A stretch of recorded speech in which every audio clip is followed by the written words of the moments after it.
Do you want to grow elderberries, but you don't know which variety to choose out of the many that are available? Well, in this video, I'm going to be talking about two awesome varieties that you might consider for your garden. Stick around.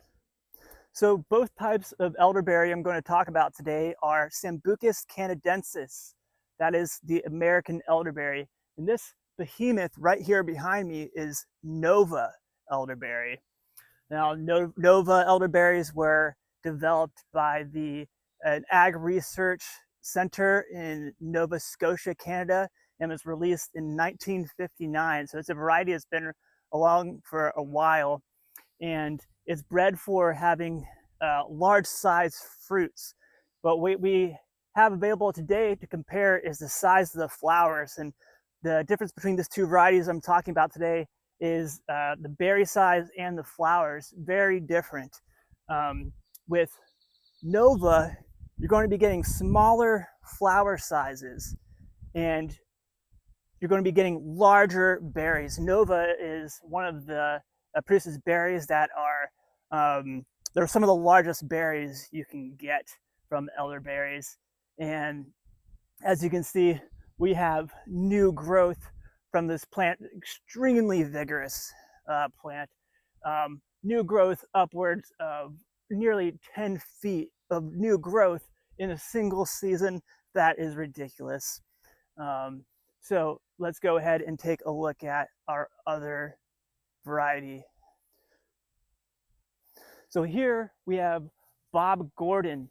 As I said, it's also Sambucus canadensis, American elderberry, bred in a trial from University of Missouri, their research program in 1999 by a guy named Bob Gordon. Kind of funny name for an elderberry, huh?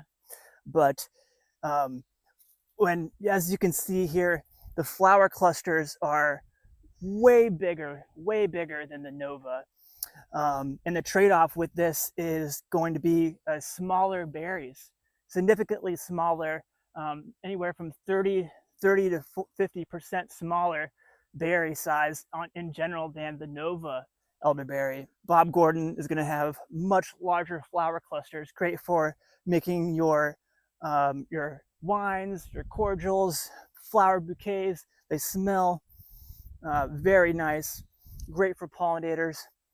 Also, as you can see, a fairly vigorous elderberry as far as elderberries go.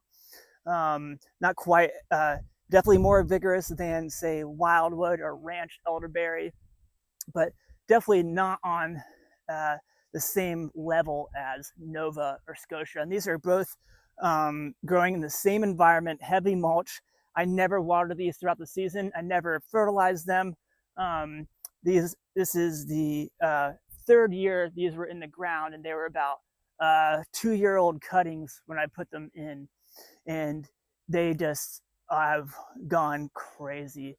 And they made a whole big hedge here. And there's one little plant in the middle of this, but these are largely just two plants filling out this 15-foot area here. Okay, so what does this mean for you? Let's break it down. The benefits of Nova elderberry: larger berries, extremely vigorous growth. The cons: smaller flower clusters. Pros for Bob Gordon elderberry: massive flower clusters. And Bob Gordon is not going to be quite as vigorous, in my experience, as Nova. All right, so I hope this was informative for you and helped you make a decision as to what variety of elderberry you might want to put in your yard. If so, please do me a favor and like and subscribe to the channel.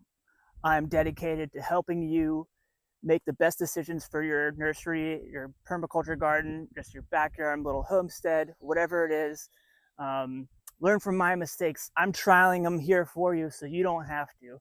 And if that's valuable to you, please subscribe to the channel and ask me questions. What kind of questions do you have about elderberries? I'm happy to share my experience and we can learn together for things that I don't know. All right, have a good one.